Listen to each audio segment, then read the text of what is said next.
여러분 안녕하세요. 상장한 지 얼마 안 된 기업들 리뷰하고 있고요. 이번에 새롭게 리뷰할 기업은 아멜인데 이전에 올렸던 영상이 반응이 좋았어서 다른 기업들처럼 몇 차례에 걸쳐서 영상을 올릴까 하는데요. 역시 재무 분석보다는 여러분들의 투자에 도움이 되는 자료들 가져와서 이것저것 보여드리겠습니다. 재밌게 봐주시고 가볍게 봐주시고 좋아요와 구독 부탁드리겠습니다.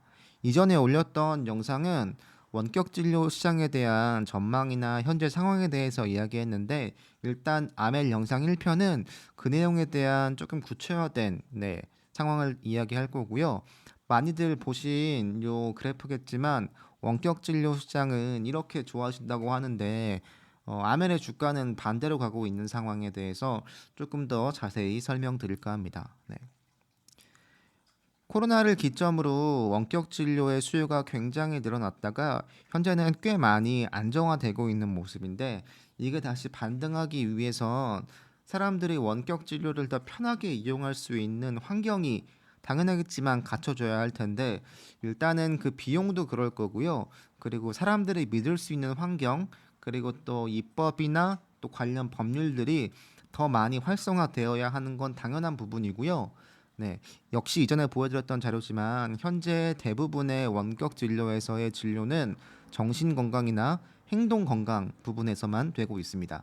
조금 과장해서 정신 건강 플랫폼이라고 대부분의 원격 진료 업체가 그렇다라고 봐도 될 것 같은데 아직까지 이 흰색 부분을 채워야 하는 과제가 남아 있는 거죠. 원격 진료 업체들이.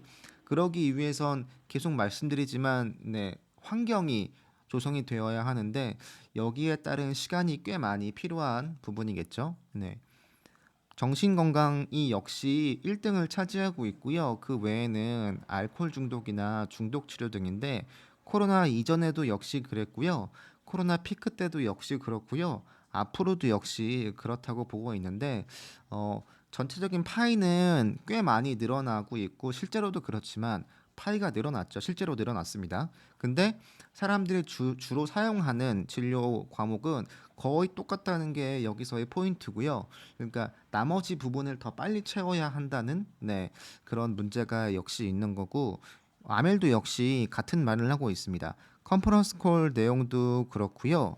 아멜에서는 헬스 건강 플랜과 관련해서 긴급 치료, 수면 요법, 여성 건강, 영양, 행동 건강 치료를 제공한다고 되어 있는데 여기서 중요한 포인트를 짚어드리면 되게 쉽게 상담이나 간단한 데이터를 통해서도 진단할 수 있는 치료를 제공하고 있다는 거고 어쨌든 이 시장이 현재 크다 보니까 이쪽으로의 관련 기술의 개발이나 서비스 고객을 확보하기 위한 노력을 더 많이 해야 아멜의 미래가 더 밝다는 걸 말씀드릴 거고 여기 보시면 2021년에 144개의 원격 진료 서비스를 일단은 일시적으로 추가한 것도 있고 영구적으로 추가한 것도 있는데 이러한 서비스가 계속 더 많이 추가가 돼야 하고 이 역시도 심리치료 같은 것들이 추가됐다고 해요. 그러니까 어쨌든 더 많이 도입이 되어야 한다는 건 당연한 부분이고 요거는 원격 진료 시장에서 반드시 필요한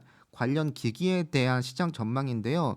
이걸로만 보면 이 위에서 보여드렸던 원격 진료 시장보다 오히려 그 파이가 더 빠르게 성장하는 걸 볼 수 있는데 물론 이게 빠르게 성장을 해야 도입할 수 있는 기기의 비용이 좀 줄어들 거고 그래야 사람들이 더 쉽게 기기를 구입할 수 있을 거고 그에 따라서 뭔가 믿고 사용할 수 있는 이 원격 진료 환경이 될 것 같은데 더 빠르게 성장을 해야 하겠죠. 아멜이 어떤 방법으로 서비스를 확장하고 있는지 보시면 위에서 드린 내용이 조금 더 이해가 되실 것 같은데 2018년에 있었던 일인데요.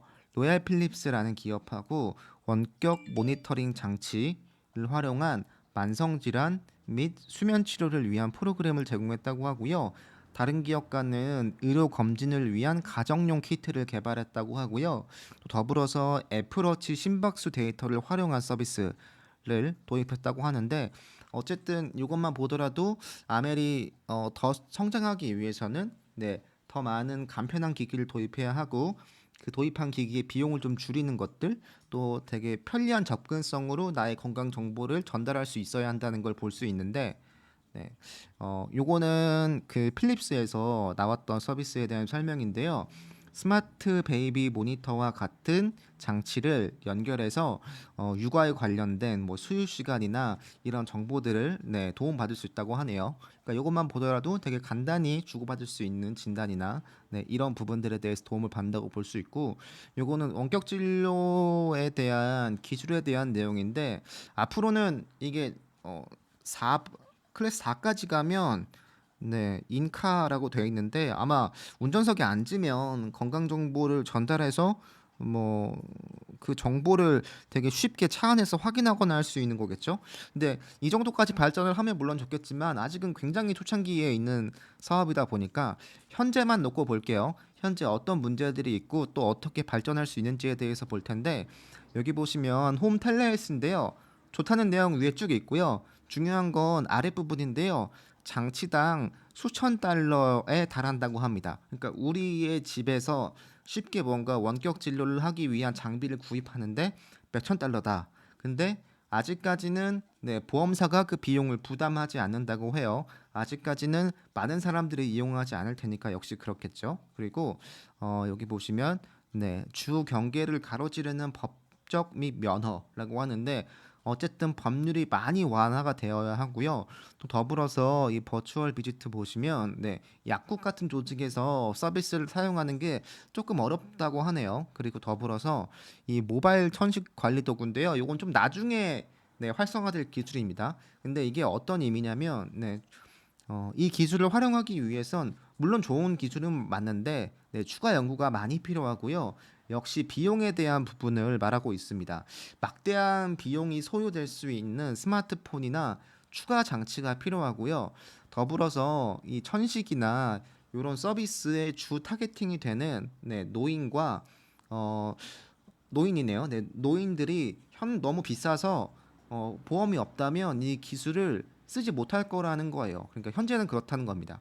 그러니까 어쨌든 이런 기술들이 도입이 되더라도 결국은 이 기기가 더 많이 보급이 되고 비용이 싸지지 않으면 네, 원격 진료 시장의 주 타겟층이라고 할 수 있는, 뭔가 농촌에 있거나 병원에 가기 어렵거나 뭔가 소득이 엄청 많지 않거나 뭐 기타 등등 여러 가지 이 원격 진료의 대상들이 있을 텐데, 어쨌든 현재는 비용이 너무 비싸고 그에 따라서 접근성이 너무 떨어지고, 그렇다 보니까 아직까지는 많은 사람들이 이 시장에 들어오고 있지 못하구나라는 거고, 역시 그렇기 때문에 이 원격 진료 시장을 많이 신뢰하기는 좀 어렵구나. 아직까지는 그렇다는 거고요.